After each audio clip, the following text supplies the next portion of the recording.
Hello guys, welcome to another episode in this tutorial series for the Art of Combat. In this episode we're going to be looking at notifies, montages, how you can use them, what they do, the combat mechanics and the RPG mechanics. So before I start, I just want to say a very big thank you to everyone who's purchased the Art of Combat over the past year. It's, you guys, I don't even know what to say. I'm really thankful, really grateful, and just want to shout out and say thank you. You guys should be familiar with the character blueprint, the Man BP. So we have so many graphs in there that hold all the combat elements, the attack graph. In here, for example, you can see throw projectiles, the quick attacks, the light attacks, the heavy attacks, and all that. And everything is condition based. So if you want something to happen based on something, you can just edit those conditions. Like just remove, for example, if you want to be able to light attack when you jump, all you need to do is check if the jump condition is added. If it is added, remove it. And if you want to do the opposite, just add it, something like that. So So I recorded this video beforehand and I'm now doing the voiceover, so I'm just watching the video and then commenting on it. I decided to try this style out. Okay, so let's get right to the notifies. Notifies are basically how do I explain this? Notifies are, they notify. Basically they are points in space where you want something to happen, right? So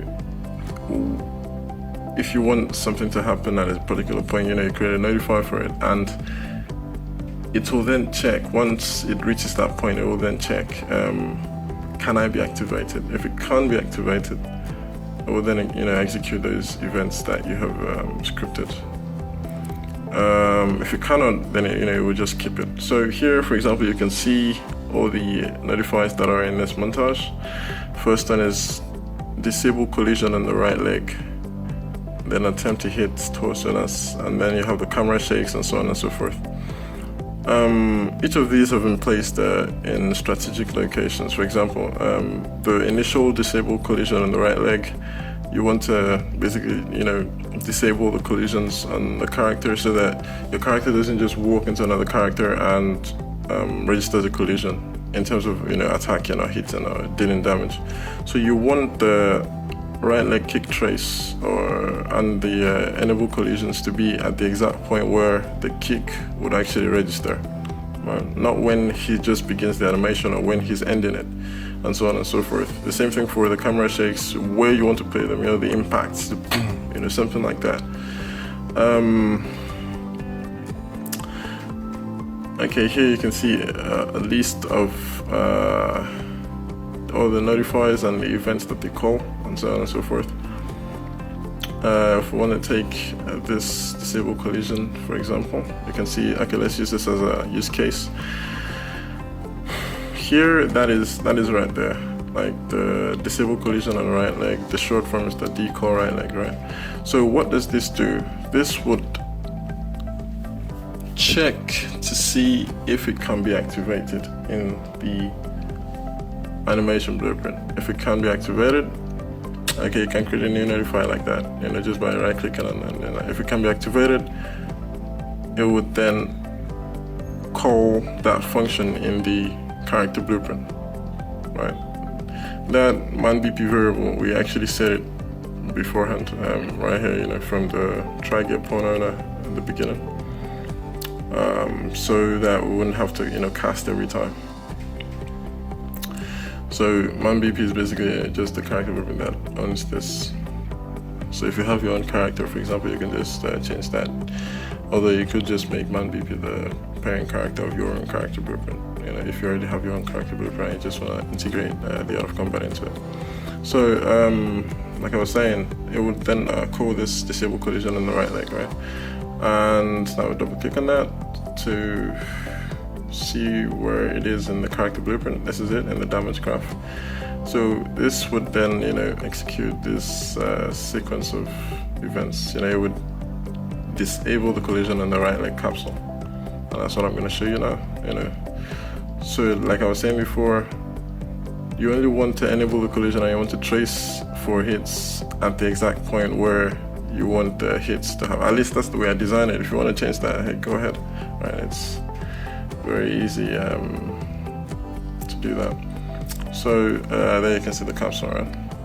So you didn't just want to walk into a character or a wall or something that should be able to be collided with and just register an attack when you're not even attacking. Right? So that's what that's there for. And you know, that's just basically how it works. You know, so from the notify and the montage, it will check if it can be activated in the animation blueprint, and if it can, it would then execute the events wherever, you know, it's called. It might not even be in the character blueprint, it could be anywhere really. So that's just, and this workflow really gives us a lot of modularity. You know, we can say, for example, if you play an animation and you want a camera shake and want to zoom or something, or you want time to stop, you don't have to just say, okay, when you play the animation, all of these things should happen. You could say at specific points within the animation, these things should happen, right? And you have the parry chance missed. All of these do different things. You have the kick trace. After you've already enabled the collision, this would kick trace to see, for example, spawn a VFX effect at the particular point of impact. Alright, so that's this here.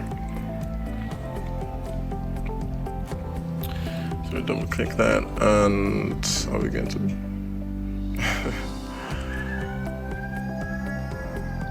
okay, we are. So that just executes this here. So everything is multiplayer ready.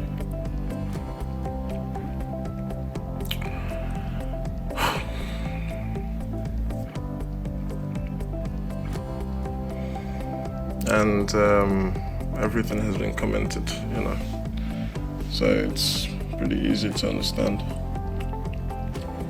You can check for hit bones, hit components, hit actors, you know, and here you have notifies to print on screen what is actually hit, or you know, whatever message you actually want to print on the screen. And that's just for, you know, the aesthetics part. This here, you know, is in charge of assigning damage and all that.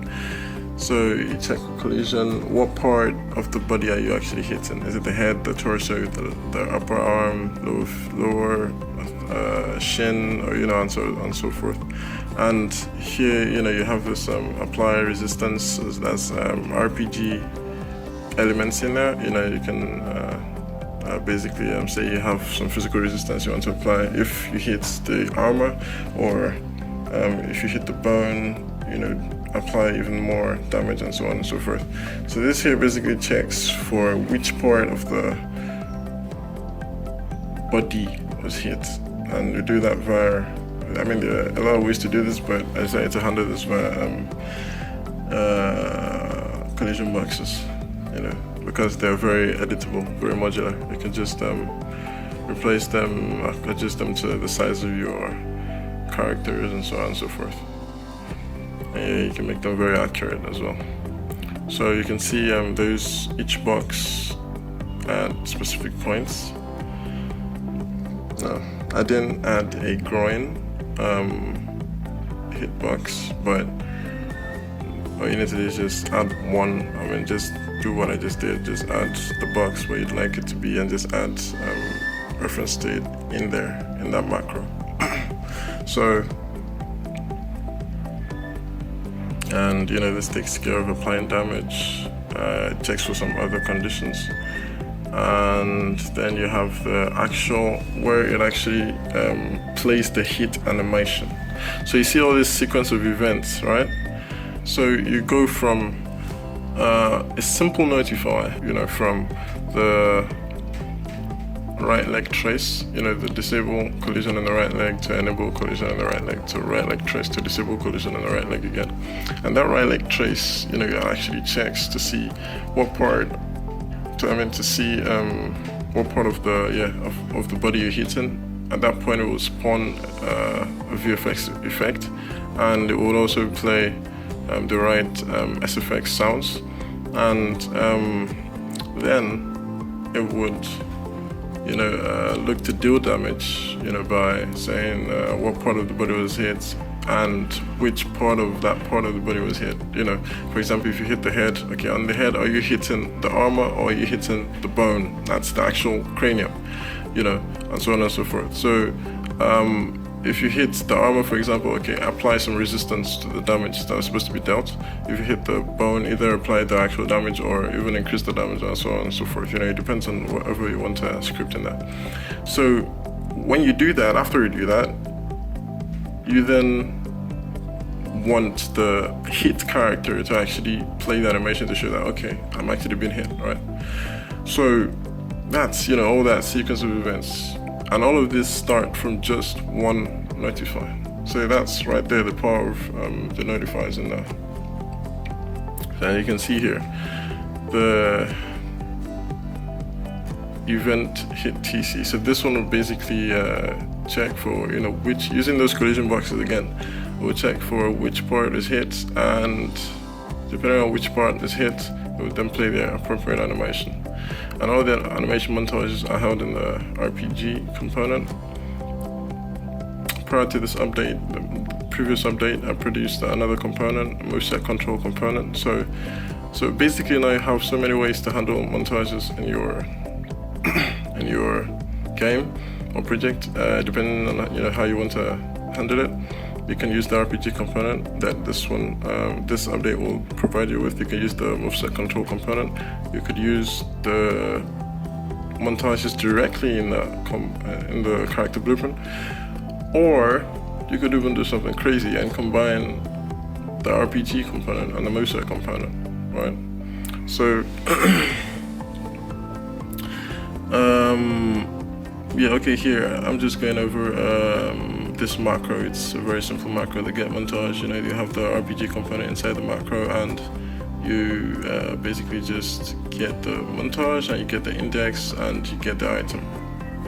So here you can see the RPG component has all these are editable values. You can of course go into the RPG component itself and choose which ones you want to make editable, but at a glance, just drop the character into the scene. You can see everything here. Just drop a character into your scene, into your environment, and you can just edit all of this on the go. For example, if we were to play as it is right now, if we were to play as the Swordmeister, I think.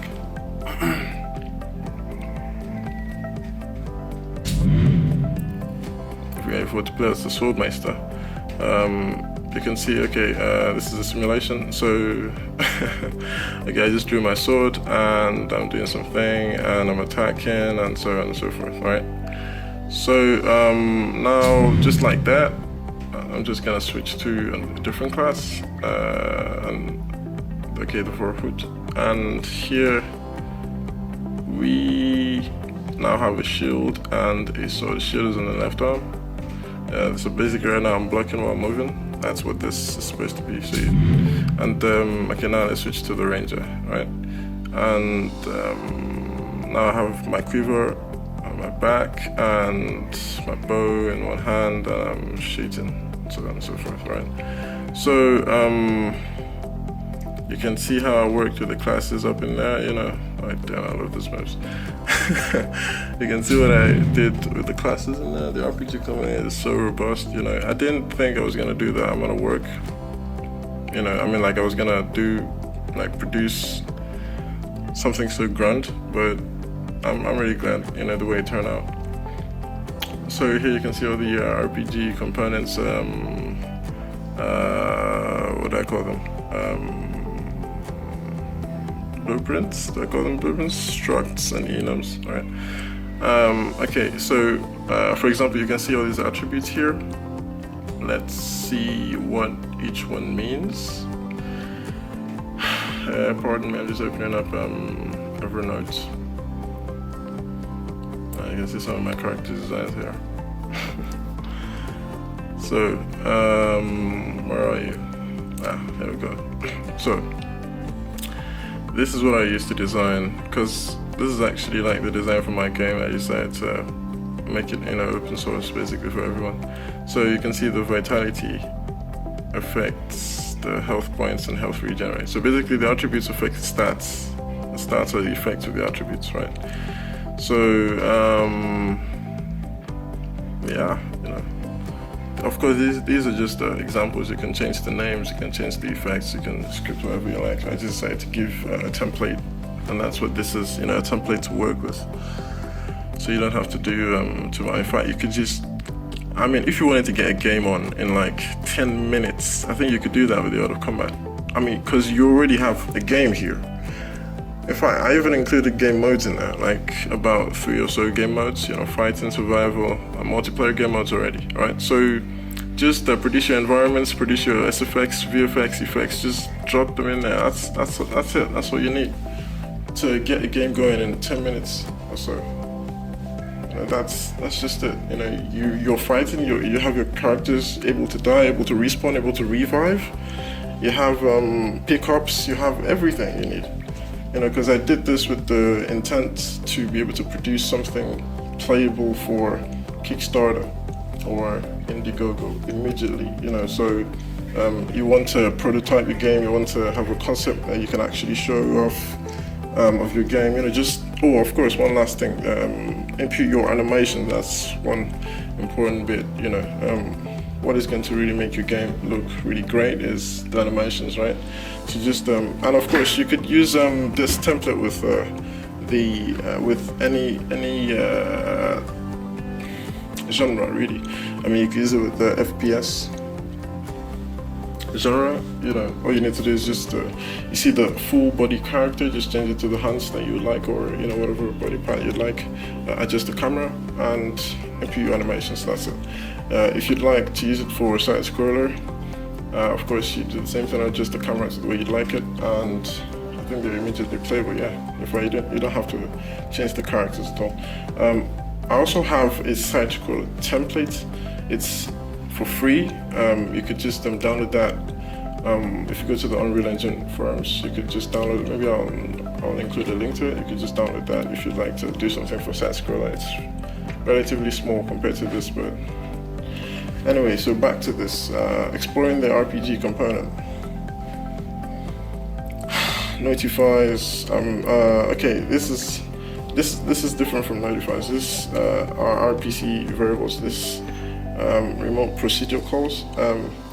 So an example of how to use rep notifies is this.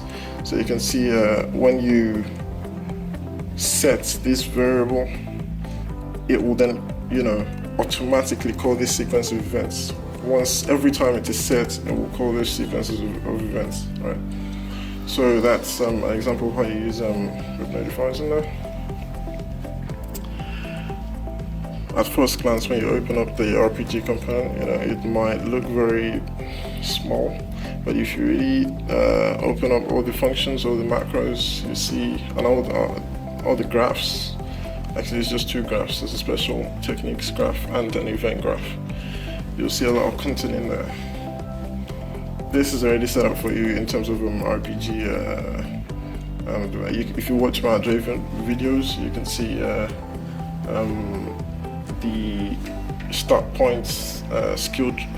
Okay, let's not call it skill tree. Let's call it RPG character management menu. That you can use to add start points to your character. To when you level up your character and so on and so forth. There's also an equipment tab in there, but I didn't really produce code for that. So, but hey, who knows? I might. So I just wanted to explain a bit more about notifiers, montages, the RPG mechanics, and the combat mechanics. I don't really think I even need to explain too much about the combat mechanics. They're really straightforward. Just taking one look at them, if you're at least just a little bit, just the least bit blueprint savvy, you'll understand the combat mechanics immediately. The RPG mechanics are here as well. So you see you can distribute start points automatically for your character, or you can do them manually. The AI has them distributed automatically anyway. And if you want to have team combat in there, of course you can just disable the automatic start point assignment. Or you can even have the AI actually decide how to use its own start points, make the AI truly intelligent, or whatever, or make the AI some sort of specialist, in fact. When I was working on the Art of Combat, one thing that was going through my mind was, I'm a very big fan of RPG games and action games, and MMORPGs. You talk about Naruto Ultimate Ninja Heroes, the Storm. Naruto Ultimate Ninja Storm series, the Warframe, Dark Souls, Nier Automata, which is the crazy Final Fantasy. All these Bloodborne, incredible RPGs, action RPGs out there. So what was going through my mind was to produce a system such that, for example, just imagine the Naruto Ultimate Ninja Storm 3, I don't know which one's the last one, 4. The way the game was made, all those beautiful combat animations, you then have that incredible VFX and those sound effects, cinematics, everything. Imagine that game had a character customization system in it, and the game also had an MMORPG game mode, where basically you would be a ninja in a world, basically like Sword Art Online. Yeah, how could I even forget to mention that? Something like that. That's what was going through my mind when I was producing the Art of Combat, and it turned out pretty well. So you can just go ahead to explore all of these. Here, these are special techniques.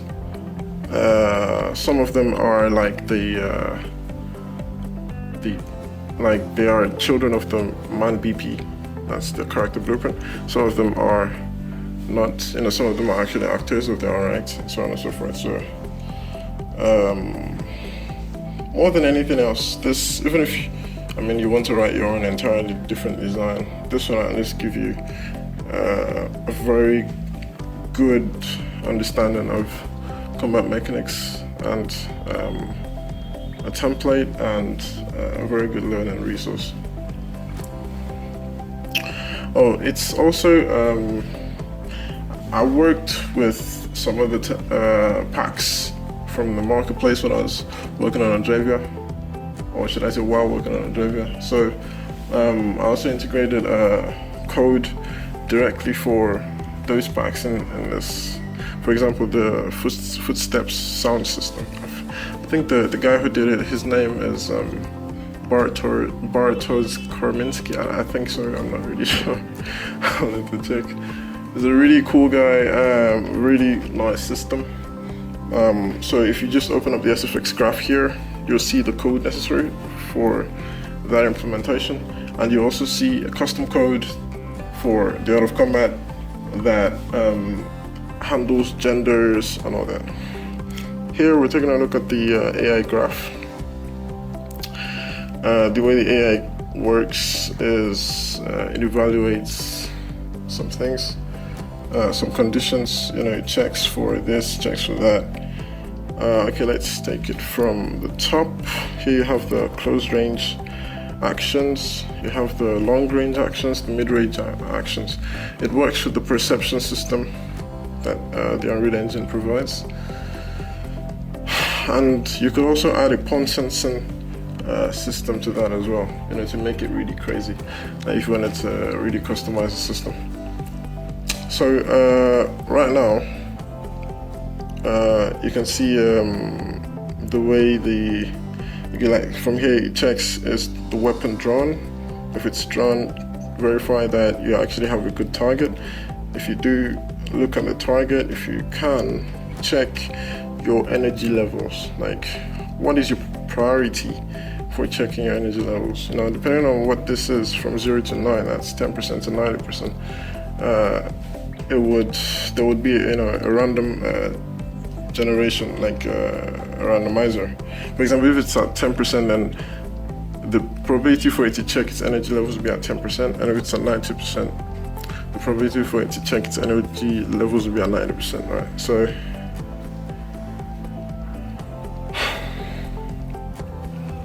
that's what that is, and there's just so much content in here, I don't even know where to start.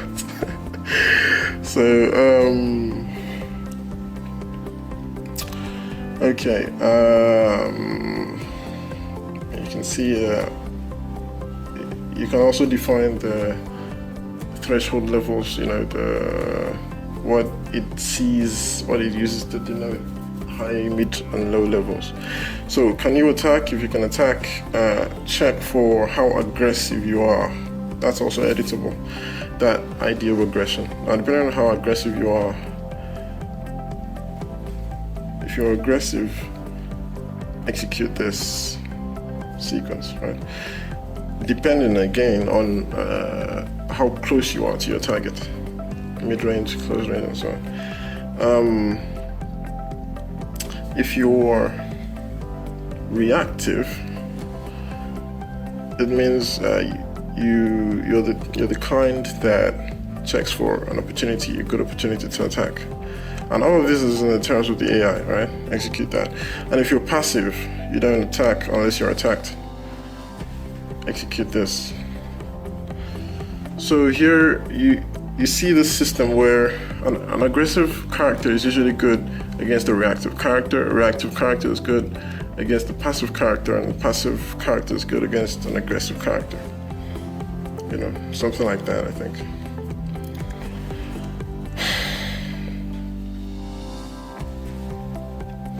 So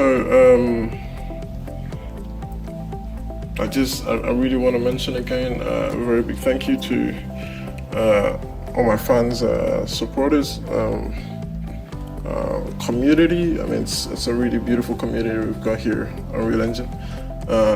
Epic Games, my my mentors across the globe, Johnny Jacques. He's the one who designed the Dragon logo. Really cool guy. Kai Fiebig at D-Delic Entertainment. Like he's amazing. You guys at Riot Games. Karis Alexandra, Romania. Adrian, yeah. Let's see who else. I don't know, I think I have some sort of like short-term memory loss or something right now. I'm trying to remember so many people. Okay.